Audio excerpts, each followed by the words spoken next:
On the 30,000 acre farm, we've got various operations. I've got 77 permanent staff. Because we're so remote, I've got a private school for the staff. We've got 4 teachers in the school. So I'm a headmaster as well at this stage. Welcome to the Coffee Experts Club, where we discuss all of the insights, expertise, and drama that goes into making your passion your profession.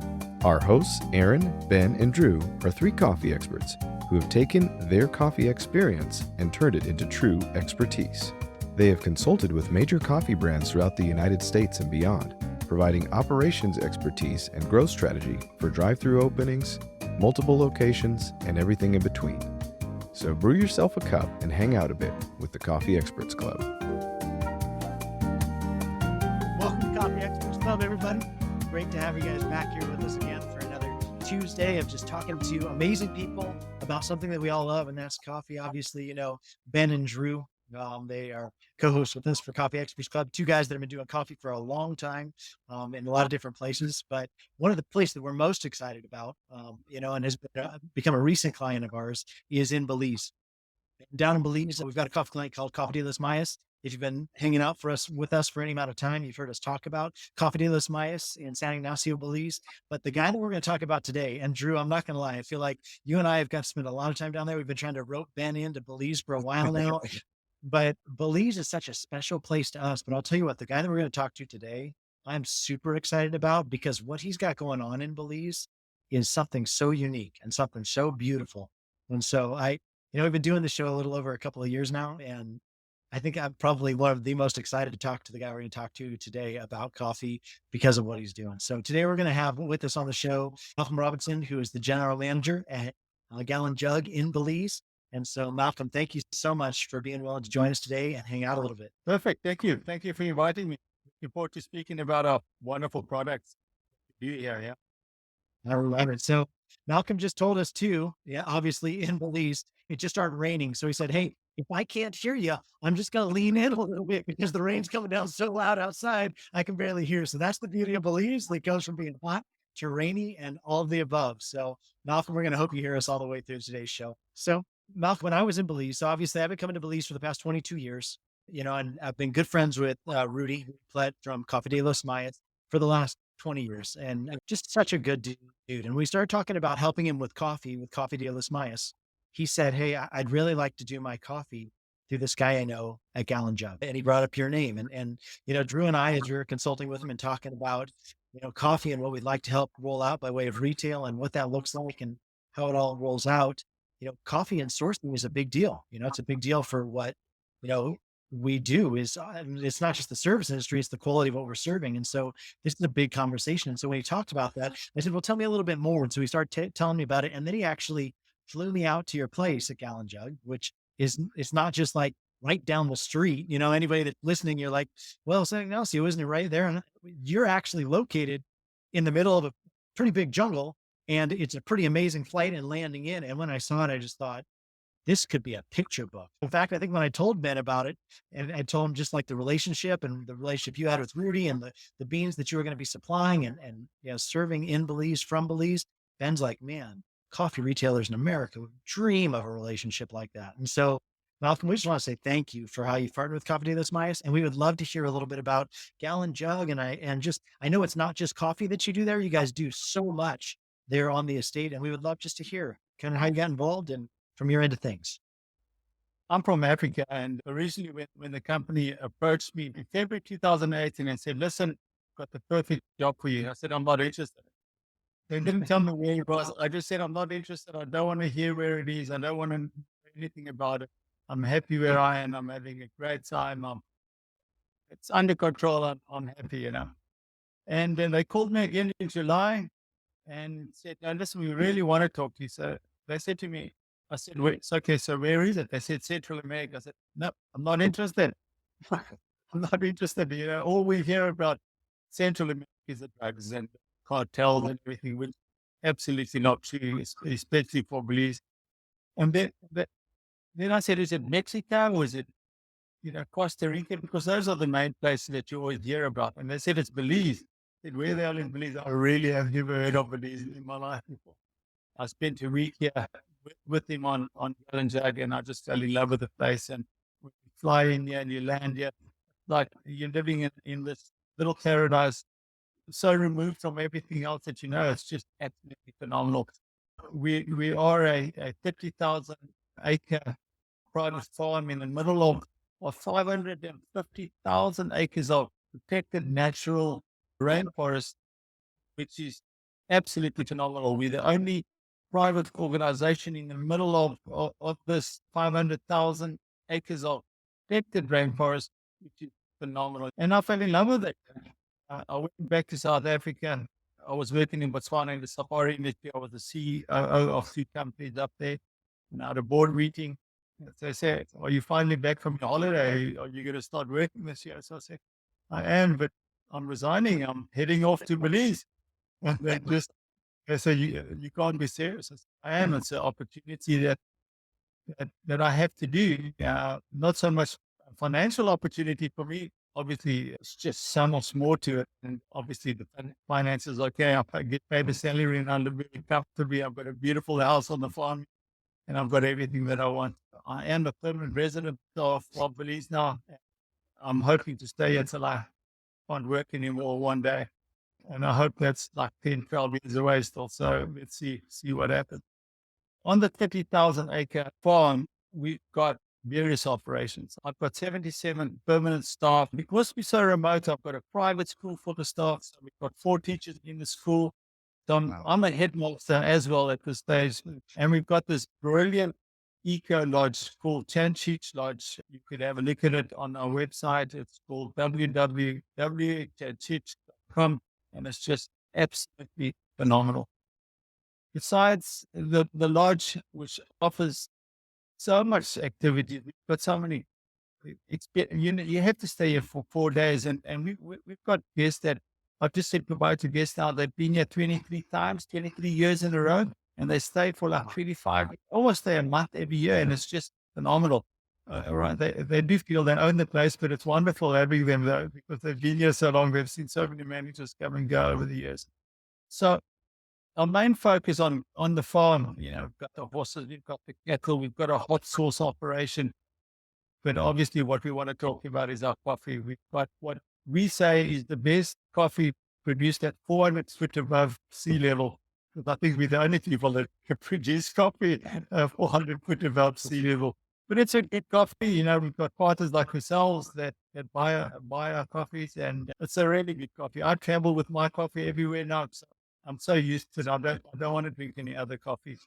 The owner, Sir Barry Bowen, he's obviously passed away now. His son is our CEO and owner of the company right now.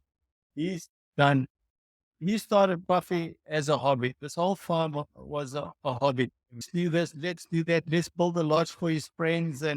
And we've turned it around and we're making all a viable entity for the company. Until recently, we've been very much a expense to the company, but we try to turn it around so we can be a contributor to the company, which we're getting right pretty well. Specifically with our coffees, Arabica coffee, we're pretty well. We've got about 36 acres of coffee. Last year, we harvested 70,000 pounds of coffee, and the coffee, as you know, has got set in the life period. So we're reaching that period now that we want to start freshening our coffee up a little bit. Yeah. We've introduced Robusta coffee, which we've grafted onto Arabica, and it's doing really well. Actually, we harvested our first harvest this year, and it's really, really good coffee. Actually, I'm really enjoying it. And so we've got a blend of coffee. We've got the Arabica coffee and we've got the Robusta coffee. But with the Robusta being a little bit bigger and it's more suited to this climate, we've felt it's a good mix. And I'm now that I've tasted only the Robusta coffee, I'm very happy with the outcome. It's really good. So we plant our own coffee and we roast our own coffee and we dry our own beans and we just drink our own coffee as well. It's brilliant. Wow. Yeah. So I think that's one of the things I was most impressed about it was obviously you see different people trying to do different things, and we've all been in coffee. The 3 of us have been in coffee and have seen underneath the hoods of, a dozen different retailers and have been able to work alongside of tens of tons of brilliant people when it comes to coffee, but it's very unique to find some place that does all of it. You know what I mean? That says, hey, we grow the coffee, we're innovating with coffee, we dry our coffee, we roast our coffee, and then we distribute coffee. That's a very unique gift. And so just so you know, from our perspective, we're so honored to partner with you because of that. And I know with Coffee de los Mayas, something Drew has spent the most time down there. Drew is the one that has raised up all the team, created all the menus, created all the profiles of all the drinks, is the one that's working with brew ratios and how different pieces work from a Coffee de los Mayas perspective. And when I put Drew down there and I said, hey, we're going to try some different coffees, but I'd really like to go with this one. Tell me what you think. Drew tried it and he's like, that's some good coffee, bro. That's some good stuff. Let's lean into that, which made my heart so happy because I felt like Pacific Northwest for America is the crib of where coffee has really grown and become something big. That's where we are located. That's where we help most of coffee retailers. So it's not like we haven't tasted good coffee. And when I sent Drew down there and then sent one of our techs down behind him to help with all the machine installs, we handled all the roasting for one of our biggest clients here and had him taste it the same. He said, this is great profile. This is great coffee. Lean into it. You've got something really special with them. And I know that Drew, you've done a really great job at encouraging our kids to, hey, let's really get out there and speak to the fact that this is coffee grown in Belize, roasted in Belize, served in Belize by Belizean. That's a pretty unique thing to be able to say. So it's been a great partnership from our perspective. But thank you for that. Oh, excellent. Thank you. It's nice to, and just interesting enough, I was approached by just a random person on the street. I went to San Ignacio the other day and I had a uniform one like I have now, all with the Chanchich logo. And I said, are you from Gallon Jug? I said, yeah. He said, well, I've just had a coffee at that coffee shop. Do you know about it? I said, yes, absolutely. He says, you like the coffee? So I said, absolutely. It's our coffee. He says, really? Gallon Jug coffee? He loves it. And well done, guys, as well. Thank you. Thank you for promoting our product and giving it some sense out there. Thank you. That's so cool. Absolutely. I'm curious, how long ago did they start coffee at the lodge? Has it been recent or has it been a few years? Sir Barry started the coffee in 1990, I believe it was. Basically, Wow. the lodge opened in 1989, and directly after that, he started doing coffee and he started doing cocoa and he started doing various other things. And all of that has basically fallen by the wayside, really, because it was all just a experiment and a hobby, except for the coffee. The coffee that has done really well. And it's just growing. In fact, I've just sent almost 200 cases of coffee to our distribution company today. And, there's 21-pound bags in a case. So that's a lot of coffee. And we do it all manually. Now, there's no automation here. We go and harvest manually, we dry it manually, we lay it out in the sun, dry, and then we clean it manually, we weigh it manually, we grind it, roast it manually, grind it manually, pack it manually, and then weigh it. It's actually quite a process. Wow. It's incredible that we do it. And we haven't got a lot of staff. At this stage, I've only got 3 staff that are doing it. Obviously, the pickers and the harvesters are a different story. The people packing and roasting the coffee are only 3 people, and they're just fantastic. I give them 2 weeks. When an order comes in, they have to deliver it in 2 weeks time. Doesn't matter how big the order is. Yeah, I imagine it's probably not that bad to work with if you're working pretty much in paradise every day. It's gotta be pretty great. That's incredible. I'm very fortunate to be here. I'm privileged. Not a job, it's passion and it's a way of life, and it's fantastic. And I can drink as much coffee as I like. Part of the activities is the coffee tour on a farm tour. We really start with the chickens and the horses and the sauce plant and everything else, and they end up at the coffee, what we call the coffee bodega, which is the coffee roasting plant. And that's where the people see how the coffee is roasted and drink a fresh cup of coffee, which they have just seen roasted and grind. I just pop up there all the time just to smell the wonderful coffee, being roasted. It's fantastic. Yeah. So It's just awesome. Fantastic. And before I came here, I have to be honest, I actually didn't know anything else about coffee than drinking. Now I know there's different types of coffees. They've got different stages and all that. It's wonderful. I love that. Drew, I know you got to go out there. Drew, why don't you talk a little bit? I know briefly out there, you got to see Malcolm, you got to see the whole outfit. What were your thoughts? Yeah, it was amazing. It was incredible. The first thing I noticed was the incredible serenity in the whole place, of course, because like you said, you're incredibly isolated out there, but it's not like isolation. You're immersed in this beautiful paradise. So, I got the full tour. I was very, very lucky. I heard some incredible stories. I got to see, little sidebar. I got to see a video of him chasing an elephant off once or twice. Because as the man who wears many hats. The farm itself was absolutely beautiful. I mean, everybody incredibly friendly and incredibly knowledgeable, and it's specifically in the coffee sphere, they seem incredibly passionate about what they did. And like you said, you have a very small team working in that specific area, and they're very efficient, and they work fast. And I was impressed with a lot of it, and the coffee is some of the best. And we pride ourselves, like Aaron said, we're from Pacific Northwest, which there's tons of coffee out here. So there's a lot of competition, and we pride ourselves in being picky about our coffee. And so like when we come down there and try the coffee, it was incredibly impressive.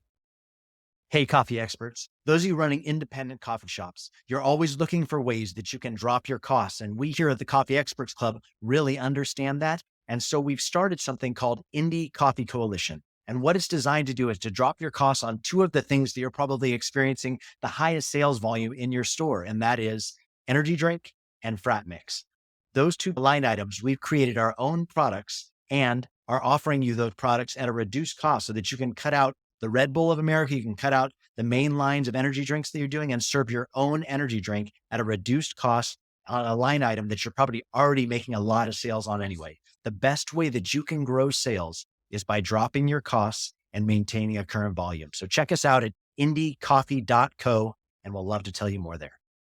What are some of the challenges that you guys face? I know you said you grow the coffee. It's not very high up. It's pretty low elevation. Is there any specific challenges and hurdles that you guys had to, learn to overcome? I know it's been a few years now. Well, obviously the weather and the hurricanes that go through, the winds and the rain, lots of rain, all that does affect the coffee. Depends on when your coffee plants are blooming, and depends on the rain, because it generally blooms like now, and then we start harvesting in August. It depends on the rain, the rain and storms go through there, mess your bloom up, then your coffee is not going to be, or your harvest isn't going to be as big. So yes, we fight against the elements all the time. I must be honest, I was expecting a lot of deer, a lot of wildlife. I was expecting more damage from the wildlife, like the deers and the peccary, the white-lipped peccary, the collared peccary, those little pigs.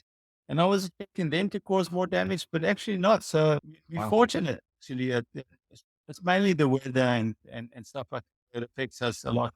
We haven't had any, I believe there had been some rot in the past or some coffee problems and that, but because we're so isolated and the way we deal with it, try and deal with it as organically as possible as well, to be as natural as possible. So we don't have that outside influence of all that stuff. So our coffee is very, very pure. I'd like to be for what it is. Yes. And as you know, coffee is only supposed to grow at altitudes of 1,000 meters up and stuff like that. We're treating it almost sea level. Very seldom do we have guests come stay in our lodge that don't leave with a whole bunch of coffee with them. And it's always so rewarding when that happens. Yeah. And maybe that's the secret that we've been looking for all the years, is they've been just growing it too high I up. love it. You're onto something. I know too. We've been really impressed with your staff too. Just not only Malcolm, have you been awesome just to work with, but also I know Anavar on your team, who we've got to work with a lot, has been such a great guy, and so willing to serve and so willing to show up and so willing to help us. And so obviously it's not just that you're producing great beans, but you're producing great people. And I was just so impressed with, your whole outfit. If there's anything you could give us by word of wisdom, like you've seen a lot of places, you've been a lot of places, you've done a lot of impressive things. Was there any good words you have for us, just as an entrepreneur, as somebody that obviously you picked up from, like you said, South Africa, you came all the way over here. I know you did some amazing things. And so we haven't even got into your whole backstory. Your backstory is incredible. Just some wisdom that you want to drop on our people that are listening today. Coffee, business, all of it. That puts me on a spot. It's just opportunities. When you see opportunity, just take it by the ones and run with it. Even if you don't know what it is or what's going to happen, learn as you go on, and it will happen. The nice thing about Gallon Jug as it is, most of the staff, like I know you mentioned, my lodge manager, they all grew up here. They lived here. Their parents worked here. They are all managers now. They went to our school and just developed. And I was fortunate to be part of some of the growth and their development in their senior positions. It's really rewarding. And you know what? You guys have already also identified an opportunity in San Ignacio, and already I'm hearing good things about that. And it's nice to be associated with that. So, I mean, you really don't want to hear my history is going to be pretty boring. I mean, some really good and some bad. I don't know. But yes, this is one of the good things that I have done or can do. Probably one of the best decisions I've ever made. And I love being in Belize, and it's such a beautiful place. And if you haven't been to it yet, you should put it on your bucket list and come visit Belize and come visit our lodge and Gallon Jug. And we'll definitely make time and make you, when you leave, I want all the guests to leave with a wow factor and say, when they get on, they must sit down and say, wow, what the hell has just happened? That was amazing. I want to get back here, And that's what we're trying to do with all the stuff, all the farm stuff. They're all very important to this whole thing. Nobody's left out. It's all about us and tourism and just growth and just, hey, let's share it with the world because it is special and it's an amazing place. Yeah, we'll definitely tag you on the post today and give people the link to Chichon. And I think just like what you guys have created there is so beautiful. And I think we're just so grateful to partner with you guys. And what you said there at the end, I thought, I know you're kind of humble about your advice, but I will say this is that what you've done is something that we've really tried to do with helping Coffee de las Mayas. And that is, let's identify people that are really gifted and let's pour the gas on helping them really elevate as people. You know what I mean? Let's really give them opportunities to learn new things and show up and gain new skills and then really elevate and realize they're going to have problems. They're going to have situations. It's not like they're perfect, but it's an opportunity for them to grow and it's an opportunity for them to learn and it's an opportunity for us to invest. So anyway, we're just really grateful for you, grateful for the partnership with you. And as Coffee de las Mayas looks to maybe 1, maybe 2 new locations coming up here within the next year to 2 years, San Pedro on some different things, we definitely are going to be excited to be partnered with you and bringing beans out there as well and bringing just the excellence of what Gallon Jug offers throughout Belize. I know you're already spread out all over, but we love being partnered with you and love being able to bring that beauty to the whole country. So thank you for that. Thank you very much, Ed. Such a compliment. And I accept it as a compliment. Thank you. And we look forward to going on. And if our money is supposed to be planting coffee for you, then let's do it. Let's do it together. Yeah, I love it. Sounds awesome. Malcolm, thank you for joining us today. Drew, Ben, always good to have you guys. Thank you guys for tuning in. Whoever's tuning in for Coffee Experts Club, we'll see you back next week. Have a great day. Hey, experts, we've got something really awesome that we do here at Coffee Experts Club, and that's called the My First Drive-Through.coffee Masterclass. So if you're opening your next coffee shop, I think a lot of times you may think to yourself, I know what goes into opening a coffee shop. I've been doing this for years, but maybe you've been doing it for somebody else. And maybe this is your first option of starting a coffee shop on your own. Or maybe you don't know anything about coffee and you're just like, I'm looking for a good investment opportunity. Starting a coffee shop seems like a good place to put it. And you're going to enter into it. But what you don't know is all the things that you don't know, right? And so what we've done with this masterclass is taken behind the scenes how you find your first location, what you need to be thinking about in finding a location. We give you a gift in the masterclass where it's a step-by-step process of how you're opening your coffee shop, the different checkpoints you need from coming up with your plans and talking with the city and then negotiating a lease. And then how do you build a team and what are the different pieces you need to be thinking about? It's a great masterclass, door to door, start to finish, completely free on opening up your next coffee drive-through. So check it out. It's at myfirstdrivethrough.coffee and it's a great masterclass. You won't regret it. We'll see you on the inside there. Thanks so much for joining us today. For those of you who are looking to become a coffee expert yourself, we offer an incredible, thorough training online for opening your first coffee drive-through at www.myfirstdrivethrough.coffee.